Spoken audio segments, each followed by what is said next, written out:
Fabiano, congratulations. You're through to the quarterfinals. You actually started today with 6 draws, but the final win against Hans sealed the deal. How do you reflect on your day? Yeah, I mean, I was very happy after I drew with Ray because I was in a very difficult position. I was down a pawn in endgame, much worse. And then he allowed me to liquidate a lot of pawns. And then suddenly, I survived that game. And I realized my tournament situation is pretty good. Like a draw probably makes it, not a guarantee. And I'm playing white, so it's not the worst situation. But then I got like maybe not the most pleasant position against Hans. And probably because he already qualified and maybe he didn't care too much. He just played very carelessly after I played e4. He took. I thought it was crazy. He allows like a huge attack just for one pawn. If he hadn't done that, I don't think I would have won. Probably a draw. And well, who knows what happens after that? Maybe I still make it. But of course, winning and not having to worry about that is even better. Both groups were very close. In your group, it looked very unlikely at some point there wasn't going to be a playoff for that 4th place. It looks like that's going to happen in the other group now with Magnus potentially playing Livon. What are your thoughts on this new format with these 2 round robins to kick off the event?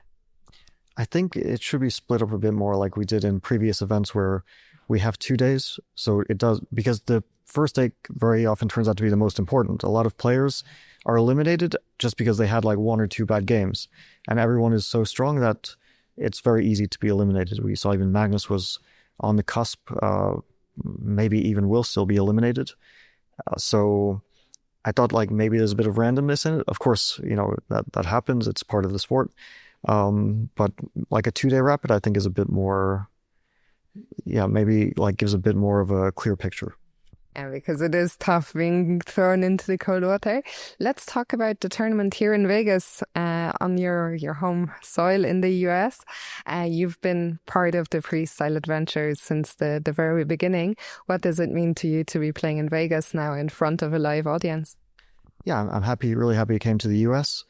I think I've played every event from the start when it was called the GOAT Challenge, and it really grew a lot. I hope it continues to grow, and Vegas is an interesting place. You know, it's not a city I'd normally visit. Last time I was here was 10 years ago, and I don't know the next time I'll come here. But was 10 years ago for chess as well, or? Yeah, it was for Maurice's Millionaire Chess tournament.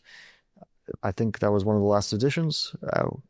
I'm a little bit older, and so I'm no longer going out at night and doing anything, just trying to stay kind of serious about the tournament. But it's very difficult in Vegas to ignore everything that's going on. Speaking about what you get up to at night, you are known to be the leader of the group who plays board games at these events. Is that happening in Vegas too? Well, it happened last night. But yeah, it was quite an early finish. Like we finished around 11:30, so nobody wanted to stay up too late. We're all getting older. Fabi, once again, congratulations on making it to the quarterfinals and best of luck tomorrow. Thank you.